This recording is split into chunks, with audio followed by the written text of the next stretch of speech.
दोस्तों नमस्कार। स्वागत है आप सभी का क्विक न्यूज एनालिसिस। 30 मिनट्स के अंदर हम लोग न्यूज एनालिसिस कवर करते हैं, जैसा कि आप जानते हैं। और पिछले 2 दिनों से, जैसा कि आप सभी लोगों को मैंने बताया हुआ है दोस्तों, कि मैं ट्रैवल कर रहा हूँ। थोड़ा हेक्टिक शेड्यूल होने के कारण मैं जो है न्यूज एनालिसिस नहीं अपलोड कर पाया। एक दो इंटरनेट थोड़े कनेक्टिविटी इश्यूज हैं यहाँ पे। थोड़ा रिमोट जगह जो है, ये कैंपस सिचुएटेड है on the hill side, so wifi is fine, but कई बार थोड़ा अपलोडिंग में इसमें इशू होते हैं। खैर एनीवे, तो मैंने आप लोगों के लिए 2 दिन के जो न्यूज़ है उसको कंपाइल किया है। तो अगर आप देखेंगे, काफ़ी कुछ ऐसा मिस नहीं हुआ है। और सारी ही जो इंपॉर्टेंट न्यूज़ है उसको हम आज कवर कर लेंगे आज के न्यूज़पेपर में। तो हम लोग आज जो है दोस्तों, जैसा कि आप देख सकते हैं, 3 दिन का न्यूज़पेपर कवर करेंगे। मेजरली हमारे जो एडिटोरियल हैं वो मैंने हाईलाइट कर दिए हैं यहाँ पे, जो हम कवर करने वाले हैं। तो 17 से 19 जनवरी के बीच के जितने भी हमारे इंपॉर्टेंट न्यूज आर्टिकल्स, उनको कवर करेंगे। तो दोस्तों, आज की सबसे इंपॉर्टेंट न्यूज की कल शाम को गर्भगृह में जो राम मंदिर अयोध्या बन रहा है, उसकी प्राण प्रतिष्ठा होनी है। आप जैसा कि जानते हैं, जो रामलला की आइडल है, कल उसको मूव किया गया। So this is the new idol. और ऑब्वियसली अभी आप देखेंगे फेस और बॉडी कवर कर रखी है, क्योंकि पूरा एक इसका रिचुअल है, वो पूजा की जाएगी, जिसके बारे में मैं आपको एक अलग से वीडियो में बताऊंगा कि कैसे प्राण प्रतिष्ठा की जाती है। बेसिकली जो जो आइडल होती है, उसको डेटी का जो रूप है वो तब मिलता है। डेटी का जो, अगर आप माने कि सिग्निफिकेंस, तब माना जाता है जब वो प्राण प्रतिष्ठा पूजा हो जाती है उनकी। तो लॉर्ड राम से रिलेटेड एक इंपॉर्टेंट मोटिवेशनल कोट आप सभी लोगों के लिए, कि be yourself above all, let who you are, what you are, believe shine through every sentence you write and every piece you finish. तो ये चीज हमेशा याद रखिएगा दोस्तों, कि आपके लिए ये काफी ज्यादा काम आएगी, कि जो भी आप हैं उसको कॉन्स्टेंटली इंप्रूव करने की कोशिश करिए, बट अपने आप में साथ साथ बिलीव भी करिए। और जो भी आप काम करें, ठीक है, उसको एंड तक करें, और उसको इस तरीके करें कि वो शाइन करे, वो आपकी मतलब जिंदगी में सब किसी के लिए एक छाप छोड़ जाए। चलिए, तो बाकी जैसा कि आप जानते हैं कि ये बुक गिव अवे है। बाकी डिटेल्स मैंने आपको बता रखी है कि करंट अफेयर्स प्रैक्टिस करनी है आपको। तो इसके लिए मैंने दोस्तों आप लोगों के लिए एक इंटरेस्टिंग अपडेट है। आप में से कुछ लोग ऑलरेडी इसमें लॉग इन कर चुके हैं। जैसा कि आप जानते हैं कि ये प्लेटफॉर्म है, तो आप जा सकते हैं यहाँ पे upsc.dipanshusinh.com/learn।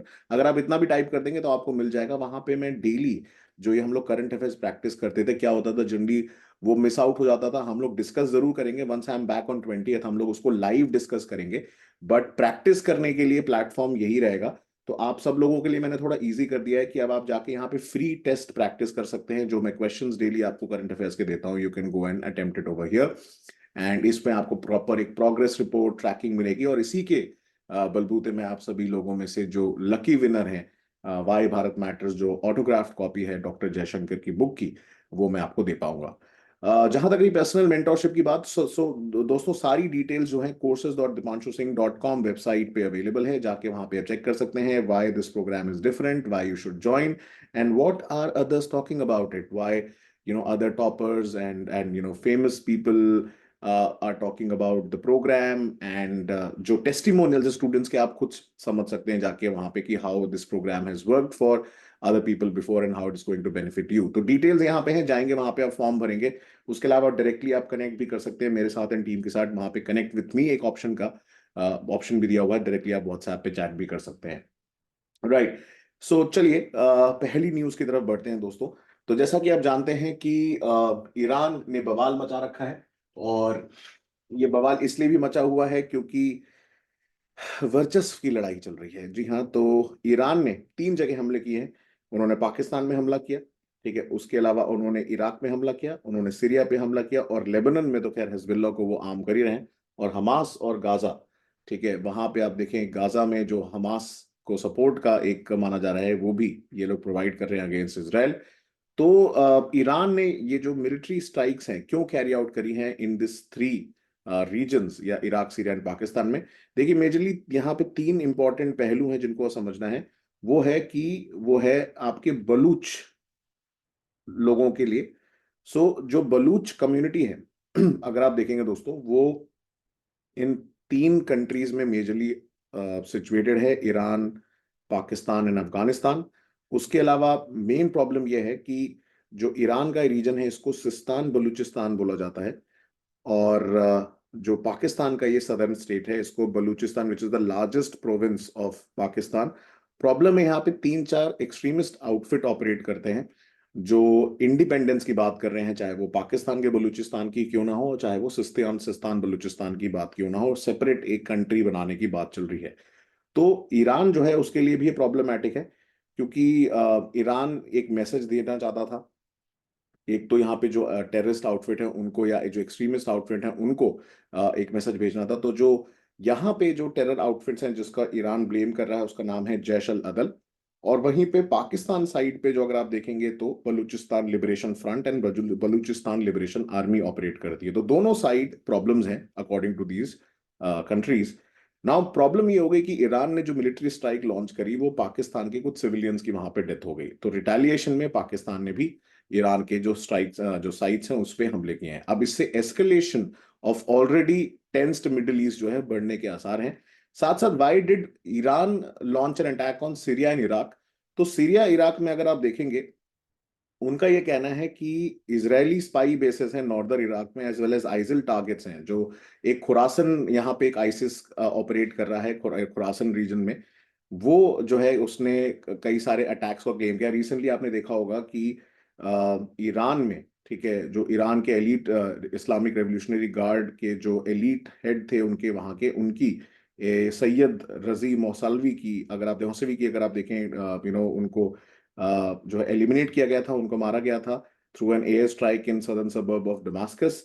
फिर 2024 में अभी आप देखेंगे जनवरी में ही जनरल कसीम सुलेमानी, जो कुद्स फोर्स कमांडर थे जिनको यूएस ने असैसिनेट किया था थ्रू ड्रोन अटैक इन 2020, उनकी जो एनिवर्सरी थी कर्मन में, वहां पे एक जबरदस्त बॉम्ब ब्लास्ट हुआ। ये बॉम्ब ब्लास्ट की जिम्मेदारी जो है आईसिस ने, सो इस्लामिक स्टेट ऑफ खुरासन ने लिया है, जो Afghanistan based branch of Islamic state है, वो ऑपरेट कर रहा है। तो ईरान का यहाँ पे मल्टीफोल्ड अगर आप देखें एक मोटिव था।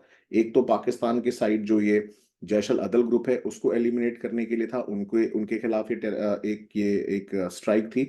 उसके अलावा जो सीरिया और इराक में थी बेसिकली, वो था जो इजरायली मोसाद स्पाई एजेंसी है उसके बेसिस पे, बिकॉज ऑब्वियसली ईरान का सोन एनिमी मानता है इजरायल को। और दूसरा जो ये आइसिस खुरासन के ऑपरेटर्स हैं उनके लिए। अब सिचुएशन और कॉम्प्लिकेट हो गई, क्योंकि येमेन में अगर आप देखेंगे जो हूथी रेबल्स जो दोस्तों, उनको ईरान जो है वो सीधे सपोर्ट कर रहा है। और कल यूएस ने इनके खिलाफ स्ट्राइक कैरी आउट किया है। और हूथी रेबल जो है पूरा उन्होंने रेड सी के आसपास जो है ट्रेड डिस्टर्ब कर दिया, जिससे इन्फ्लेशन के बढ़ने के चांसेस और बढ़ गए हैं। गाजा में आपको पता ही है इसराइल के साथ कॉन्फ्लिक्ट चल ही रहा है। लेबनान में जो हिजबुल्ला ग्रुप है उसको सीधे सीधे ईरान जो है सपोर्ट करता है, बिकॉज वो शिया डोमिनेट। सिमिलरली अगर आप देखें हूथी भी रेबल्स जो है वो भी शिया बैक ग्रुप्स हैं। तो ये सारी चीजें जो है कहीं ना कहीं आप देखें पूरे मिडिल ईस्ट को डीस्टेबलाइज कर रही है। और ये जो पाकिस्तान में अटैक हुआ, इस जगह का नाम है पंजगुर। सो इन केस अगर एग्जाम में आए सो याद रखिएगा, Panjgur in Pakistan, this is in the Balochistan province. तो बड़ा इंटरेस्टिंग नाम है दोस्तों। यहाँ पे जैसे पाकिस्तान का जो है उसको हम लोग बोलते हैं बलूचिस्तान, और जो ईरान का रीजन है, जो प्रोविंस है, उसको बोला जाता है सिस्तान एंड बलूचिस्तान।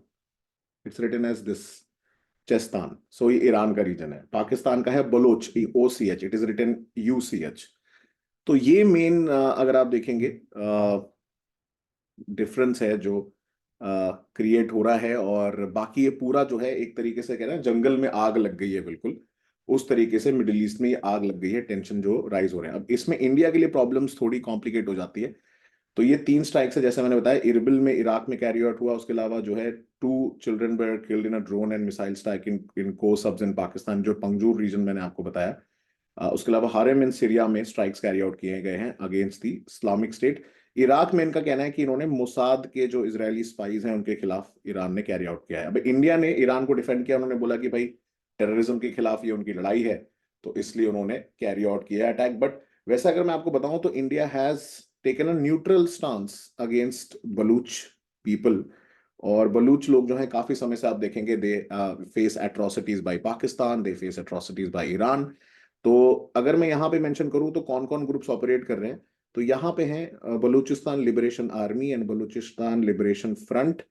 और ईरान की साइड जो है वो है जो ये दूसरा ग्रुप है अल अदल करके, जो यहाँ पे इसके बारे में मेंशन किया गया है, that that carry out was carry out against this extremist elements, Jaish al अदल।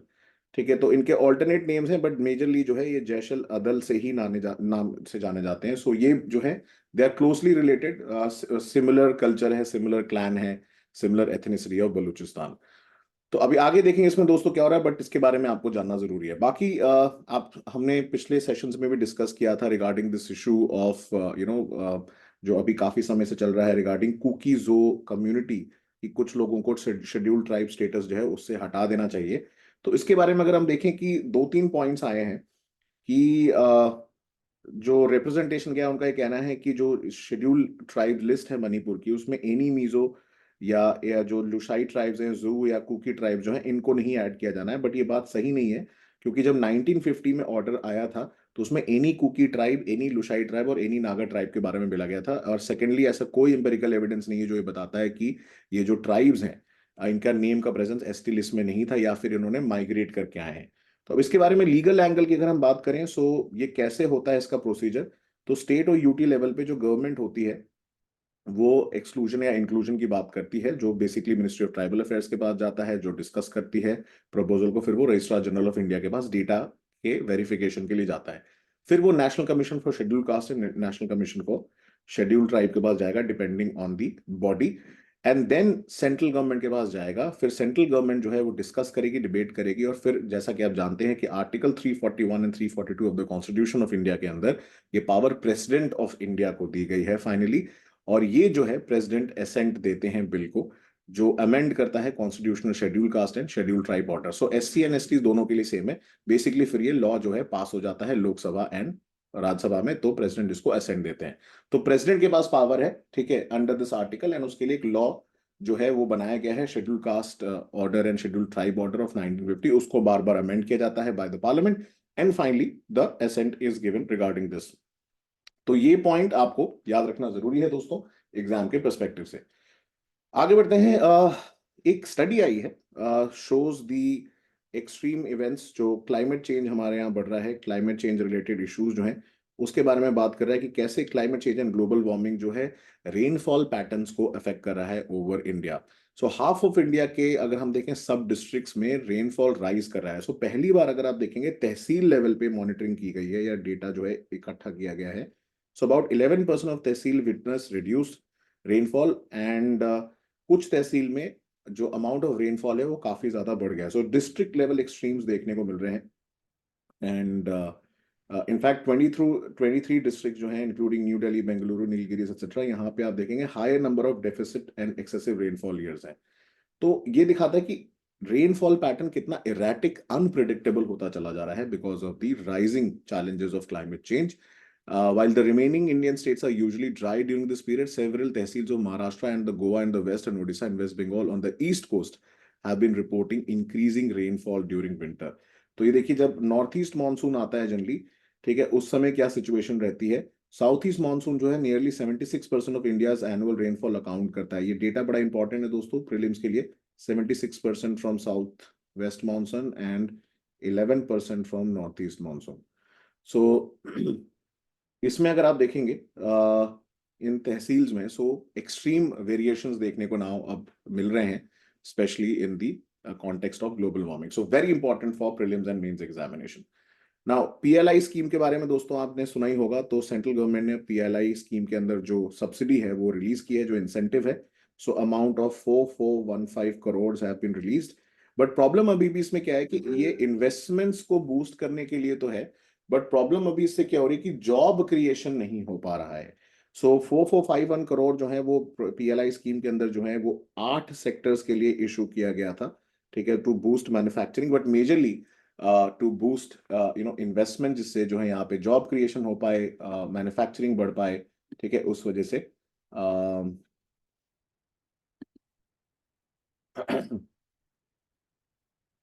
सो ये एक काफी बड़ा कंसर्न रहा है यहाँ पे। तो इस पॉइंट को अगर हम देखेंगे,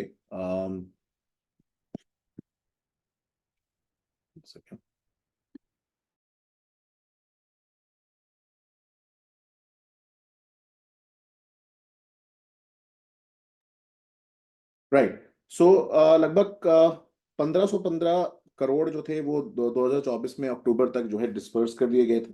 उसके अलावा अगर हम देखेंगे दोस्तों तो इसमें एक दो पॉइंट और हैं जो आपको पता होना चाहिए एग्जाम के पर्सपेक्टिव से कि इसमें जो डीपीआईआईटी है उसके अंदर ये रहता है।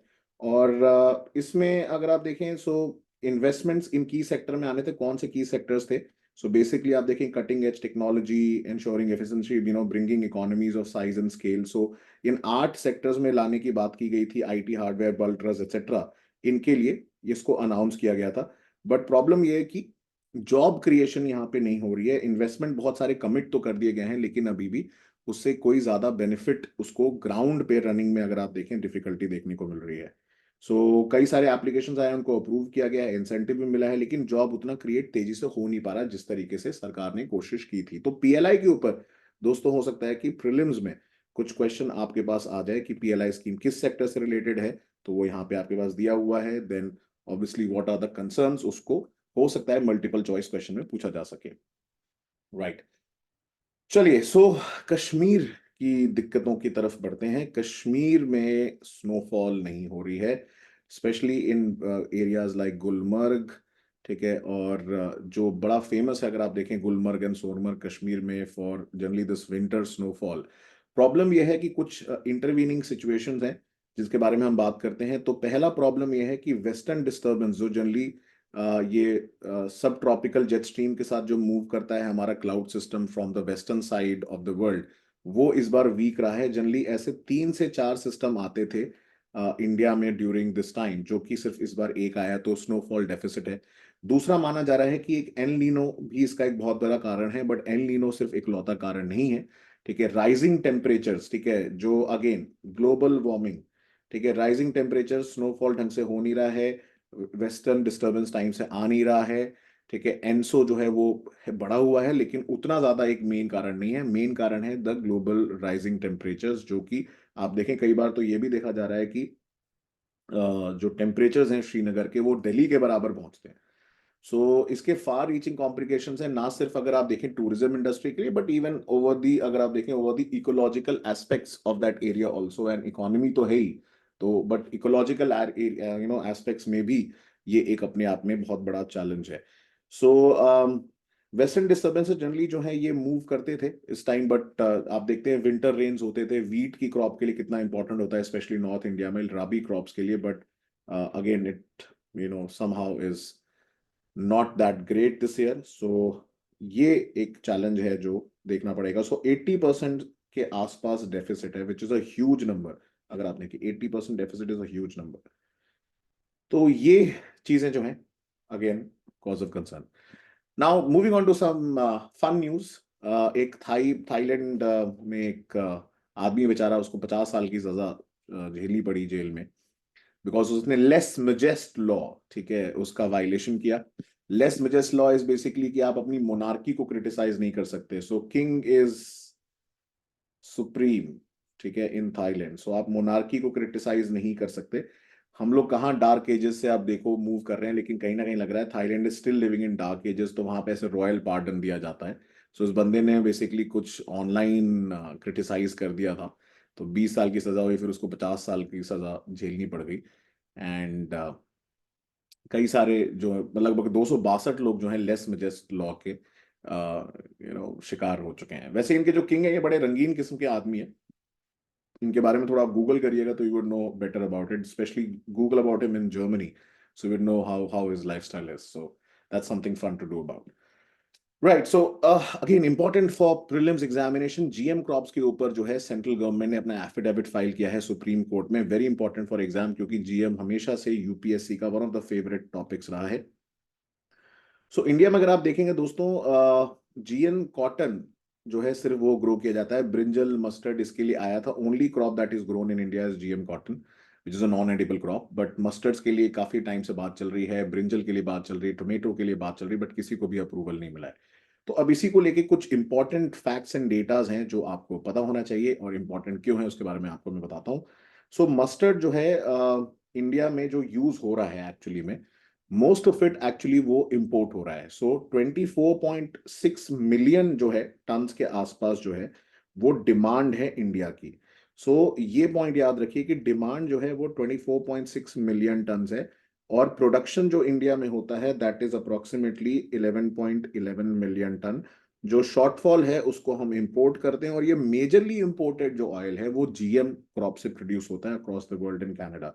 और सबसे ज्यादा, जैसा कि आप जानते हैं दोस्तों, इसमें पाम ऑयल ऑलरेडी आपको पता है सबसे ज्यादा इंपोर्ट होता है, उसके बाद सोयाबीन ऑयल होता है, और उसके बाद फिर सनफ्लावर ऑयल इंपोर्ट होता है। सो ये जो डेफिसिट है, इंपोर्ट जो है लगभग 1,15,000 करोड़ के आसपास था। ठीक है, 54% of the total edible oil. So आप देखिए ऑलमोस्ट मतलब डब हमें आधे से ज्यादा इंपोर्ट करना पड़ रहा है। तो वो भी, अब वो सरकार का कहना कि भाई ऑलरेडी हम इंपोर्ट जो कर रहे हैं ऑयल वो प्रोड्यूस ही जेनेटिक मॉडिफाइड, आप देखो, ठीक है, it is all cultivated in GM crops. Canola seed हो गया, ये जो जिनसे ब्राजील, अर्जेंटीना, यूएस, कनाडा से जो इंपोर्ट हो रहा है वो ऑलरेडी यूज कर रहे हैं। तो क्या गारंटी, सो इंडिया में बनाएंगे तो बेटर रहेगा ना, हमें सस्ता पड़ेगा। बट सुप्रीम कोर्ट के अपने कंसर्न उसको लेके। सो अगर जीएम क्रॉप्स के बारे में आप नहीं जानते हैं, सो बेसिकली जीन को आइसोलेट किया जाता है from a different species, and then उसको इंट्रोड्यूस किया जाता है प्लांट में, उसके जीन्स को, so that it becomes resistant to certain types of extreme weather, या रेजिस्टेंट टू पेस्ट्स। सो ये जेनेटिकली इसको मॉडिफाई किया जाता है, एंड अनरिलेटेड स्पीशीज को भी कई बार लिंक किया जाता है। बट इंडिया में जैसा कि आप जानते हैं कि पहली बार जो बीटी कॉटन है उसको अप्रूव किया गया था 2002 के बाद। Monsanto, one of the biggest, basically इनकी ना सीड कंपनीज की बड़ी मोनोपोली होती है, तो Monsanto and all of these have a very big play in the market. तो ये भी कई बार होता है कि इनकी वजह से आप देखोगे कि ये they don't allow for other players to get into. So इसमें कई सारे भी एस्पेक्ट्स इन्वॉल्व है, बट पॉइंट हमारे लिए इंपॉर्टेंट है कि आपको ये data, this is very very important, critical data है ये, कितना हमारा डिमांड है, कितनी हमारी खपत है, इसके बारे में आपको पता होना चाहिए। And we are already importing GM crops, तो हम कंज्यूम कर ही रहे हैं। ठीक है, तो बेटर है कि इंडिया में ही ग्रो कर लेते हैं। नाउ एक आर्टिकल आया है regarding the weather satellites in India. So INSAT 3DR जो है, ये हमारी एक वेदर सैटेलाइट है जो हम लोग यूज करते हैं। उसके अलावा जो है इसमें आप चाहेंगे तो कल्पना वन मेंशन किया हुआ है, ये प्रीलिम्स के लिए इंपॉर्टेंट है। Kalpana one and INSAT 3A satellites, ये जनरली आपकी वेदर के लिए यूज की जाती है। तो they are placed in the geostationary orbit, and इसमें अलग अलग इंस्ट्रूमेंट्स होते हैं, रेडियोमेट्री होती है, एंड देन साउंडिंग होती है। साउंडिंग बेसिकली वो moisture and humidity and temperature को मेजर करता है। एंड देन रेडियोमेट्री होती है basically to see this colour, अलग अलग कलर से मेजर किया जाता है कि स्नो कहाँ पे है, एंड क्लाउड्स कहाँ पे हैं, टाइप्स ऑफ क्लाउड कहाँ पे हैं। तो ये एक इंपॉर्टेंट, बस एक रेफरेंस के लिए आपको बताना चाहिए। So just go through the highlighted portion only quickly. So main point मैंने यहाँ पे बता दिए हैं, सो ये आप बस जल्दी से उसको रीड कर लीजिएगा। सो इसमें ये जानना जरूरी नहीं है डिटेल में कि भाई कैसे क्लाउड को देखते हैं, डिटेक्ट करते हैं, वो that is a scientific part, you don't need to be an expert in that for exam. Now जैसा कि हमने डिस्कस किया था कि अभी इतने सारे ग्लोबल मैरीटाइम चोक पॉइंट्स हैं, ऑलरेडी आप देखो जो ये एरिया है, ठीक है, हूथी रेबल्स की वजह से पूरा का पूरा डिस्टर्ब्ड है।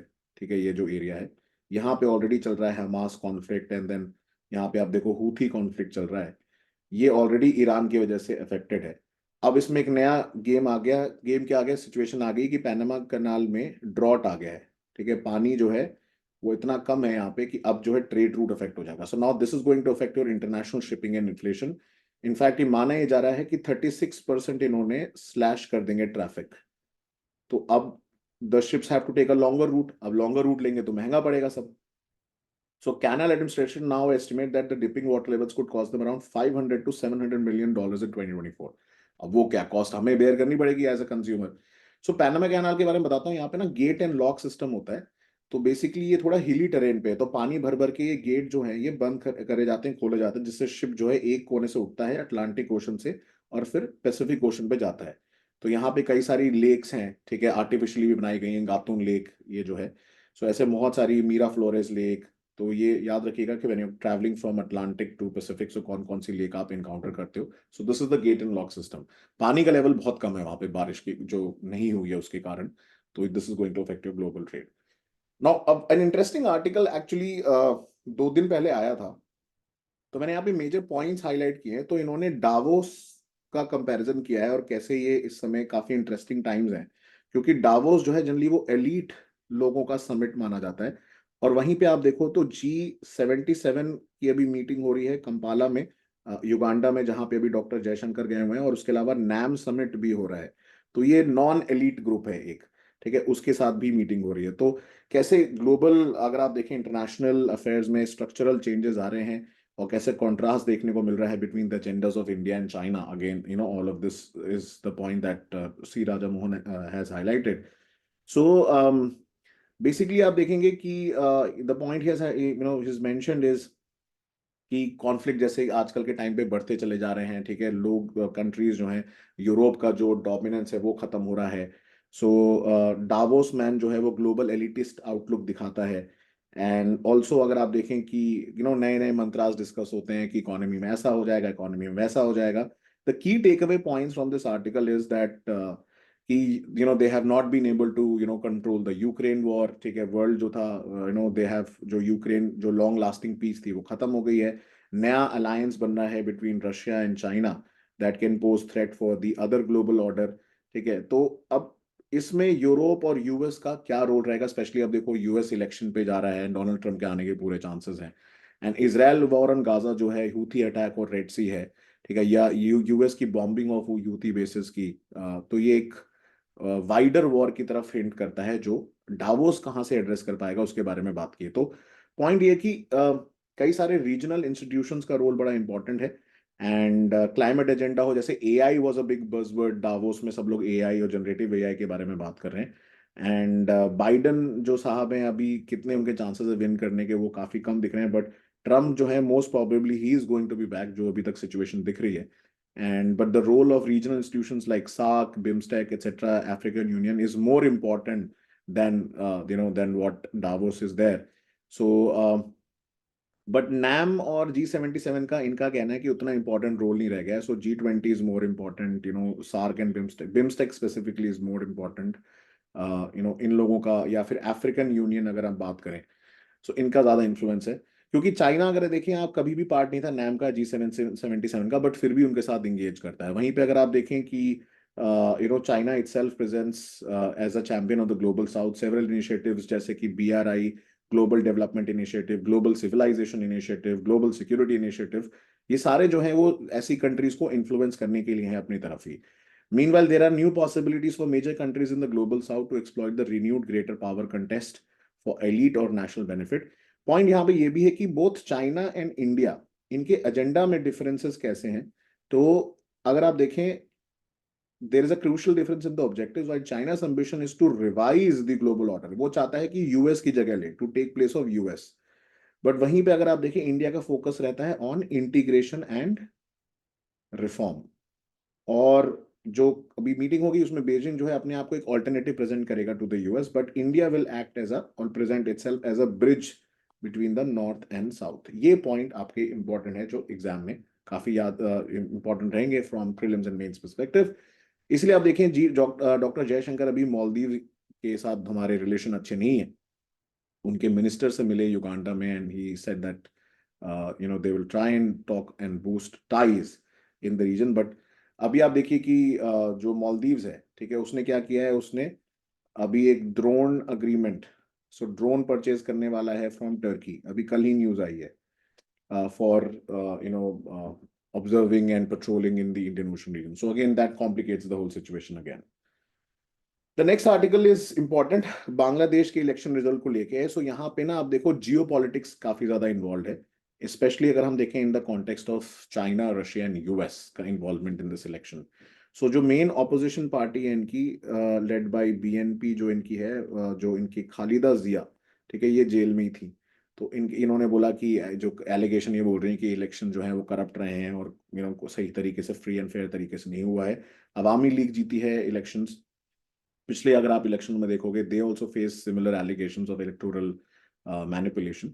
बट यहाँ पे आप देखें Bangladesh, why Bangladesh is important, ठीक है, ये पॉइंट यहाँ पे देखने को मिलता है कि why the rise of this nation is important in this area. So इनकी इकोनॉमी काफी तेजी से ग्रो कर रही है, इट इज रिप्लेस पाकिस्तान।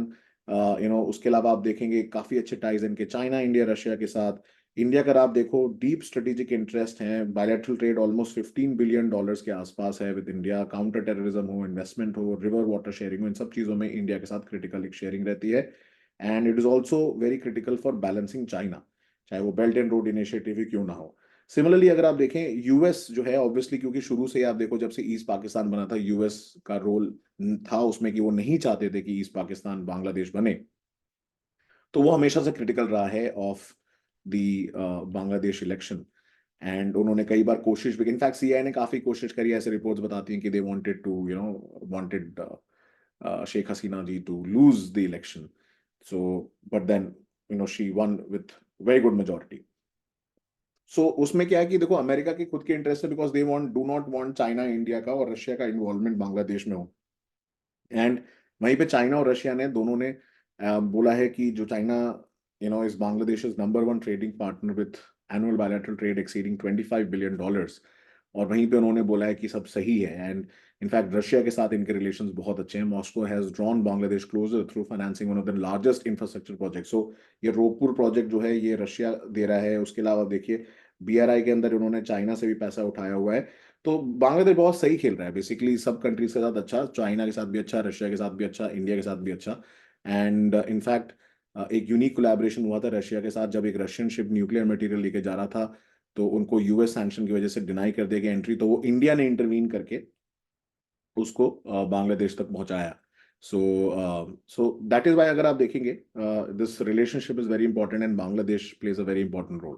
सो अब इसमें आप देखेंगे कि अब एक चैलेंज ये हो सकता है कि इनकी जो मेन टेक्सटाइल और रेडीमेड गारमेंट इंडस्ट्री है, ठीक है, वो काफी ज्यादा फॉरेक्स लेके आती है इनके लिए। बट अगर इनके ऊपर कोई यूएस या ईयू रिस्ट्रिक्शन लगाता है तो वो इनको जो है सैंक्शन अगर लगेंगे तो वो इनके लिए दिक्कत हो जाएगी। वैसे लगेगा नहीं, because India is there, China and Russia तीनों खड़े हैं सपोर्ट में।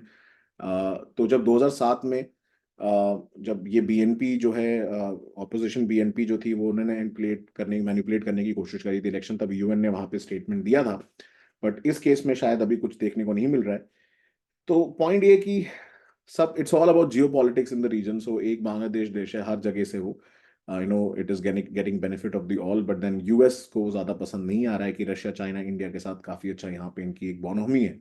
सो उसके अपने वेस्टेड इंटरेस्ट है इन दिस रीजन की, वो चाहता है कि भाई उसका डोमिनेंस, क्योंकि देखो अल्टीमेटली यूएस का इन्फ्लुएंस खत्म हो रहा है इस रीजन में, यूएस के साथ ट्रेड भी उनका काफी कम हो गया है। तो ये सारे फैक्टर्स प्ले आउट कर रहे हैं। Then competition commission of India क्या करता है क्या नहीं करता है, दोस्तों इसके बारे में आपको पता होना चाहिए। जीएस2 के पॉइंट ऑफ व्यू से आर्टिकल इंपॉर्टेंट है, इसको एक बार देख लीजिएगा। Majorly anti competitive predator pricing क्या होती है, ये सब चीजों के बारे में मेंशन किया है इन्होंने, because she is the head chairperson of the competition commission of India. Prelims में भी क्वेश्चन आ सकता है इसको लेके कि सीसीआई का क्या रोल है। सो ये यहाँ पे हाईलाइट कर दिया गया है। बाकी जब हम बॉडीज वाला टॉपिक करेंगे अपने कोर टॉपिक्स वाले कोर्स में तो हम इसको कवर करेंगे। Then Indian council of medical research ने स्टार्ट किया है रिवाइज करना current national essential diagnostic lists for the first time. And ये जो लिस्ट है बेसिकली इसमें बताते हैं कि कैसे कैसे जो हेल्थ केयर फैसिलिटीज हैं, including at the village level, सब हेल्थ लेवल, ठीक है, प्राइमरी हेल्थ सेंटर में अगर आप देखोगे तो ये लिस्ट करता है those laboratories and diagnostic tests. तो ये पहली, मतलब आप देखोगे ये काफी साइन बाद 2018 में डब्ल्यूएचओ ने रिकमेंड किया था development of this, implementation of this. So ये inclusion of diagnostic test in the NADL was based on careful consideration and council at the test should focus on the condition with a high disease burden or having significant public health relevance. So काफी समय बीत चुका है क्योंकि 2019 में last ये हुआ था। एंड सो इसमें रेलिवेंट स्टेक होल्डर्स को इन्होंने इनवाइट किया है कि कैसे बेसिक टेस्ट जो हुए हैं वो होने चाहिए, क्या उसकी कंडीशन होनी चाहिए। सो एसेंशियल डायग्नोस्टिक लिस्ट्स क्या क्या है, मतलब कैसे एक प्रॉपर डायग्नोस्टिक कैरी आउट किया जाना चाहिए, उसके लिए क्या क्या जरूरत पड़ती है। Then India as you know की जो एक पीएसयू है काबिल खनिज विदेश इंडिया लिमिटेड, वो लिथियम माइनिंग करेगी और उन्होंने बेसिकली 5 ब्लॉक्स एक्वायर किए हैं in the Catamarca region of Argentina. As you know this is known as the lithium triangle region of ABC, Argentina, Bolivia and Chile. So ABC जो है उसमें Argentina के साथ हमारे 5 ब्लॉक्स हैं। एंड लिथियम को कई बार वाइट गोल्ड भी बोला जाता है and it's very critical for batteries and new age cutting edge technological products. So India में भी लिथियम रिजर्व मिला है, 5th largest in the world. इसके बारे में पॉइंट एग्जाम्पल जो है याद रखिएगा, स्पेशली जो ये प्लेस है कैटामार्का मैपिंग के लिए, ठीक है, सो वेरी इंपॉर्टेंट फॉर एग्जाम। बाकी माउंट मिरापी volcanic eruption हुआ है in western Sumatra, so these are the major volcanoes of Indonesia. As you know, it's rising around the Pacific ring of fire, and most active region of volcanoes and earthquakes है यहाँ पे. So these are some of the important ones. So Mount Merapi, then Agung, and all of these, Krakatoa, one of the most severe ones. So mapping के लिए इसको याद रखिएगा. So दोस्तों ये थी कुछ important news from last 2-3 days, and कुछ इसी से रिलेटेड क्वेश्चन है दोस्तों, बट ये सारे आप प्रैक्टिस कर सकते हैं कहाँ, dipanshuSingh.com, upsc.dipanshuSingh.com पे जाइए /learn, बस इतना ही करना है, आपको मिल जाएगा upsc.dipanshuSingh पे जाइए, और जैसे ही आप टाइप करेंगे /learn, उस पे आपको मिल जाएगा। आपको पूरा लिंक क्लिक करने की जरूरत नहीं है, मैंने डिस्क्रिप्शन बॉक्स में भी दिया हुआ है, सो आप वहां से भी इसको कर सकते हैं। सो डिस्क्रिप्शन में I have given it over there, so you can practice question. So इसमें हर दिन मैं 5 से 6 क्वेश्चन डेली करंट अफेयर से ऐड करता रहूंगा, सो आप लोग इसको प्रैक्टिस कर लीजिए। सो हर वीक के, तो अभी इस वाले वीक के भी मैं अपलोड कर दूंगा, so you can practice that, right. बाकी कोई क्वेरी कंसर्न हो, you know where to reach out to me, on the website, on email ID, on Telegram, on Instagram. So thank you so much दोस्तों, मिलेंगे हम लोग अगले session में। मैं कल रात को वापस आ रहा हूँ, बहुत जल्द हम लोग लाइव सेशन कैरी आउट करेंगे, but thank you for understanding, see you all.